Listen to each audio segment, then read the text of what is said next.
السلام علیکم ورحمۃ اللہ وبرکاتہ۔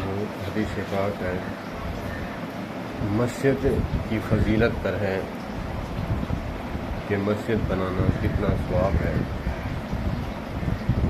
بسم اللہ الرحمن الرحیم۔ اللہم صلی علی محمد وعلی آل سیدنا محمد وبارک وسلم۔ عن عمرو بن شعیب عن ابیہ عن جدہ عن عبد اللہ بن عمرو عن عبد الله بن عمرو بن العاص رضی اللہ تعالی عنہ عن النبی صلی اللہ علیہ وسلم قال من بنى لله مسجدا بني له بيتا اوسع منه في الجنہ۔ اب اکثر ہم سنتے ہیں کہ من بنا للہ مسجدا بنى اللہ له بیتا فی الجنہ۔ میں یہ نہیں کہتا کہ یہ روایت نہیں ہے۔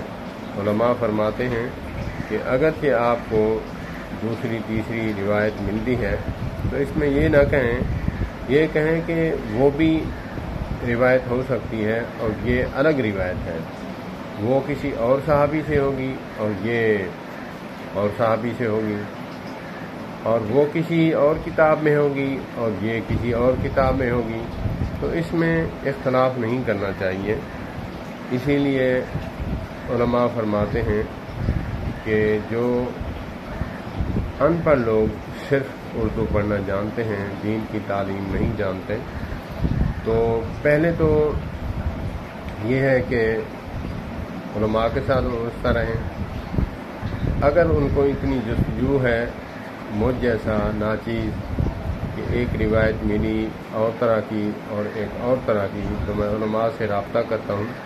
رابطہ کرنے کے بعد جو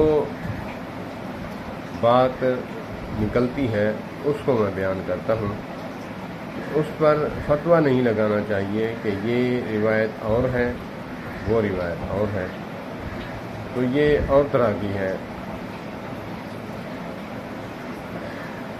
عن عمرو بن شعیب عن ابیہ عن جدہ عبد اللہ بن عمرو بن عاص رضی اللہ تعالی عنہ عن النبی صلی اللہ علیہ وسلم قال من بنى لله مسجدا بني له بيتا اوسع منه في الجنہ۔ حضرت عمرو بن عاص رضی اللہ تعالی عنہما روایت کرتے ہیں، نبی پاک صلی اللہ علیہ وسلم نے فرمایا، جس شخص نے اللہ کی رضا کے لیے مسجد بنائی جنت میں اس کے لیے اس سے وسیع گھر بنایا جائے گا۔ اللہ اکبر، اللہ اکبر۔